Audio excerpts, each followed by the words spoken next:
sabi na kay Rachel, pangako na ako eh. Pero ano to? Ano bang gagawin? Ito na, pare. Tama mo. Baby. Boss, tatanong sana ako. Si Gina, yung kapatid ni Rachel. Oh.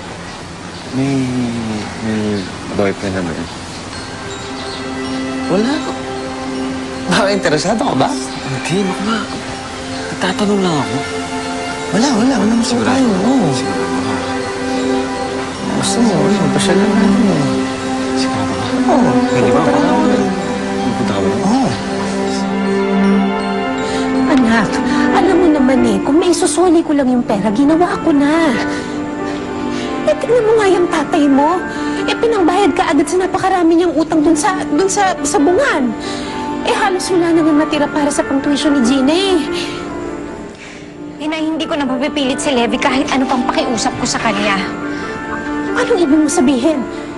Okay lang sa kanya na baka mademanda ka at baka makulong ka pa. At alam mo ba, halos araw-araw nagpupunta dito yung mga tauhan ng contest. Eh, dadating daw yung direktor dun sa mismong araw ng pagbubukas ng resort para makilala ka lang. Anak, matino naman daw yung direktor. At saka yung makakapareha mo. Sikat daw. Alam niyo, Nay, natatakot ako para kay Levi. Baka mamaya kung anong gawin niya para lang makakuha ng pera. Kahit na nangako siya sa akin na hindi siya gagawa ng kahit anong illegal. Pero baka mamaya mapilitan siya dahil sa pangangailangan. Inay, sigurado mag-aaway kaming dalawa. Magagalit ako sa kanya. At siya naman ang magagalit sa akin kapag ginawa ko naman yung pelikula. Hindi ko na alam kung anong gagawin ko eh. Ano ba ito? Ito, kinausap na raw ni Ricardo si Jolas. At ang sabi, tutulungan daw ito, basta sabihin lang ang totoo.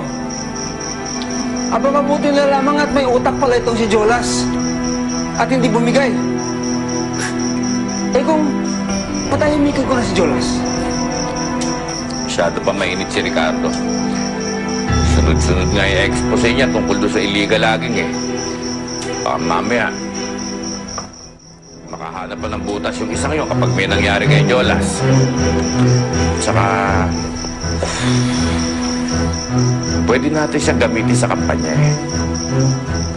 At ito namang pamilya ni Rachel, namumblema na raw.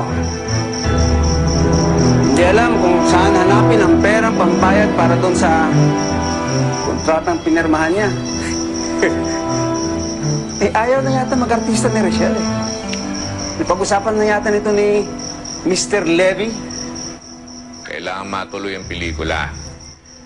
Inibit ako na nga si Direk para sa opening ng resort. Pagdadala pa nga siya ng mga press galing Manila. Pala, naayos mo na ba yung hotel? Ako wala nang problema doon, Mayor. Yung ano lang, ito lang si Mr. Levy.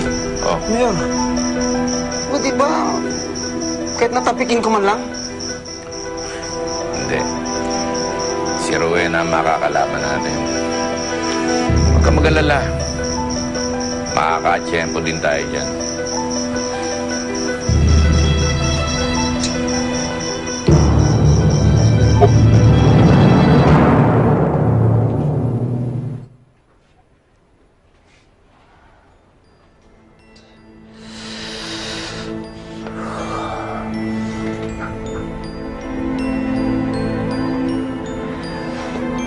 Ano, gusto mo talagang gawin yung pelikula?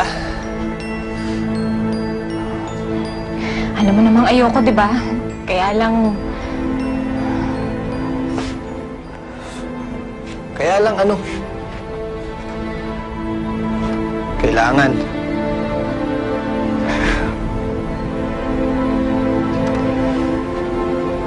ang hirap talagang pagsabahin ng pangarap at pag-ibig.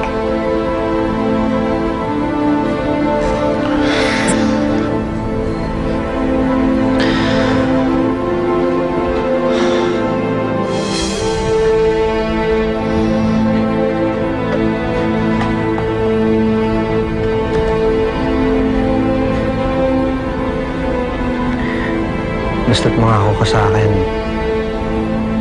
na kahit anong nangyari,